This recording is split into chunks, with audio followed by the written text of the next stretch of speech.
কবির হয় অনন্ত কথা, বলার তো শেষ নাই। তোমার যে কয়েকটি প্রশ্ন ছিল উত্তর দিলাম না রইদা গুসাই। আরো কি কোনো প্রশ্ন বাকি আছে আমি জানতে চাই। সাধ্য মতো গুরু কৃপায় জবাব দিব আমি, কথা দিয়ে যাই। হাসরের ময়দানে আল্লাহ হকের হাকিম হইয়া সমস্ত ভক্ত চলে যাইতেছে আমাদের ফেলিয়া। তুই একটা প্রশ্নের কিন্তু দিবে জবাব দিয়া। আচ্ছা, আল্লাহ যেদিন হাসরের ময়দানে হকের হাকিম হইয়া জিন আর ইনসানের বিচার যাবেন যেদিন করিয়া, সেদিন জিন আর ইনসানের কিন্তু কাতারে দুইটা দেখতে পাই। কোন কাতারে তুমি থাকবে বলো হে গোসাই। যদি বলো তুমি জিনের কাতারে আপত্তি নাই, যদি তুমি ইনসানারে কাতার থাকো আপত্তি আছে তাই। যদি জি ইনসানের কাতারে হে থাকো তাহলে তোমার আমার মধ্যে বলো কি পার্থক্য আছে। ভালো করে সঠিক জবাব দিবে এই আসরে। দেখি কি করি। আবার কোন জায়গা গেছে, হাসরের মাঠে গেছে। আমার তো কামি এইটে। আবার হাসরের মাঠে গেছে, ওটা তো অনেক পরে। এখন তো হাসর আসে নাই নাকি? আসবো তো। আইসে গেছে হাসর তো যার যে সময় ওই সময় আসে। আমি এবারে মনে করতেছি ওই আসরই নাকি। আচ্ছা ঠিক আছে, হ্যাঁ, তবে একটা কায়দা করে তো জবাব দিতে হবে নাকি? হ্যাঁ, দেই দেখা যাক কি হয়। ওই হাসরের মাঠে বিচারকালে গুরুর কোনো কাতার নাই।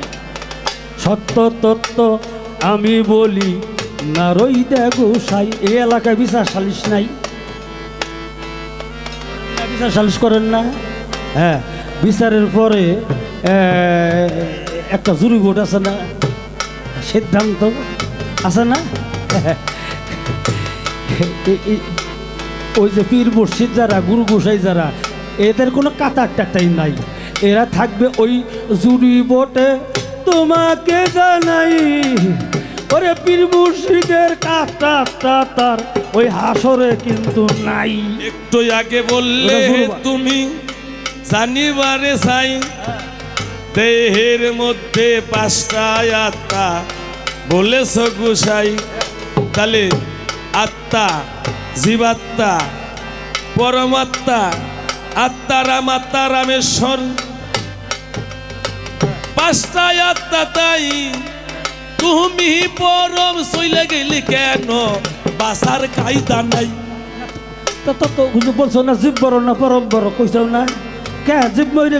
আমি যদি চলে যাই তোমার তাহলে কোনো ক্ষমতা নাই না। তাহলে হাতে বিচার করো কে বড়। বড় করলাম তো বোতল বড় না ভিতরে যে ওষুধ ওইটা বড়। বলবো না বেশি আমি বলিতে না চাই। সময়ের অভাবে এখানে সমাপ্তি করিতে চাই। হ্যাঁ, সমাপ্তি করে পরে আগে দক্ষিণে দাও। দক্ষিণে আছে না, গুরু দক্ষিণে আছে না। হ্যাঁ, গুরু দক্ষিণে চাই। কষ্ট তো কম করাও নাই না, ঠেকা খাম তো আমারই। এটা আমি নিজে সইকেই তো গেলাম। আমার বলো গোসাই তোমার কাছে হে জানতে চাই। হ্যাঁ, চরণ কমলে থাকতে হলে আমার করতে হবে কি উপায়। ওই যে উপায় ওই পায়, উপায় ওই পায়।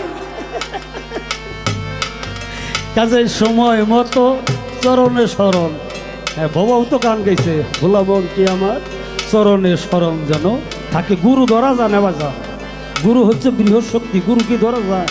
গুরুর চরণে আশ্রয় নিতে হয়, আশ্রয়। কাজেই হ্যাঁ, এই যে আগে ভক্ত উপযুক্ত দক্ষিণা 20টি টাকা 10টি টাকা দান করিয়া গেল স্যার যেভাবে মনে হয় কিন্তু দান করিয়া যাবেন আপনাদের চরণে আমার ভক্তি রেখে গেলেন। এই যে আগে ভক্ত হয়ে এসে দিল 20টি টাকা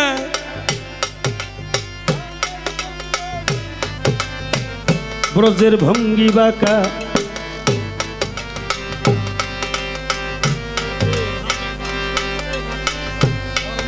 সভায় প্রত্যেকের দানে লাগে জানো আমার দয়ালের সেবায়।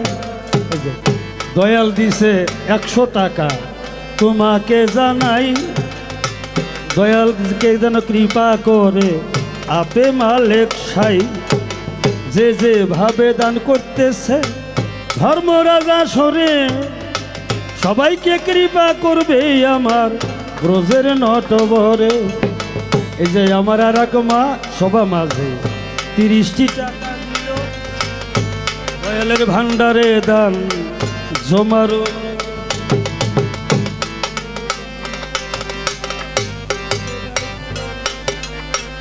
অন্তিমকালে পাই জানো দয়ালের চরণ যে যেভাবে দান করতেছে